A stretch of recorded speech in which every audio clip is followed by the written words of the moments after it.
Imagine this. It's August 1944. The Allies have landed in Normandy. But the German army is still putting up a ferocious fight.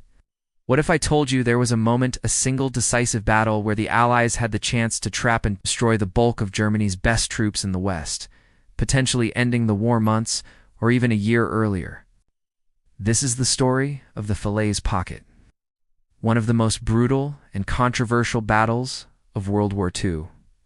After the D-Day landings, the Allies fought their way through the dense hedgerows of Normandy in a bloody, inch-by-inch struggle.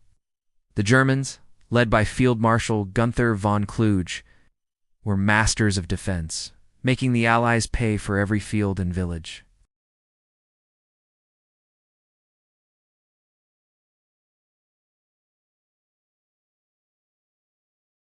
They punched a hole through the German lines, and General George S. Patton's Third Army came roaring through the gap, racing across France. As Patton's forces swung south and then east, and the British and Canadian armies pushed down from the north, the German 7th Army and 5th Panzer Army found themselves in a rapidly shrinking salient or bulge. They were being squeezed from three sides. The only way out was a narrow gap to the east, near the town of Falaise.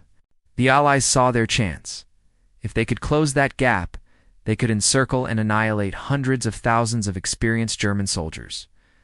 The plan was for the Americans to push north towards Argenton, while the Canadians and Poles pushed south towards Falaise. The two forces were meant to meet in the middle and slam the door shut.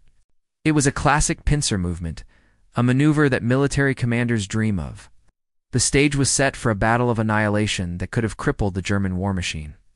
But then, something strange happened. Patton's forces, after a lightning-fast advance, were ordered to halt at Argenton. Why? The decision has been debated by historians for decades. The official reason was to avoid friendly fire and to stick to the pre-agreed operational boundaries between the American and British Canadian Army groups. General Bradley was worried that in the chaos of battle, American and Allied forces might accidentally start shooting at each other if they crossed the line. It was a cautious move, but one that left the escape route, the Falaise Gap, partially open. For several critical days, the gap remained.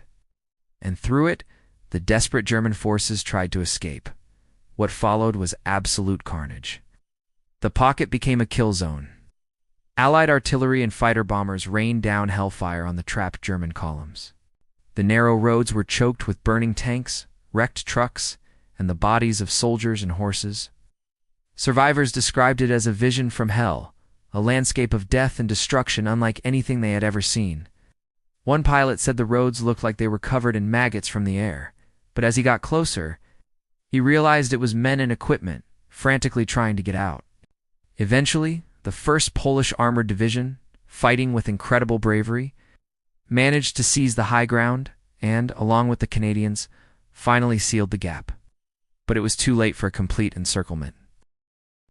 While the Germans suffered catastrophic losses, around 10,000 killed and 50,000 captured, tens of thousands, including many of the most experienced officers and veteran panzer troops, managed to escape. They left almost all of their heavy equipment behind, but the men who got away would live to fight another day. Slowing the Allied advance into Germany later that year,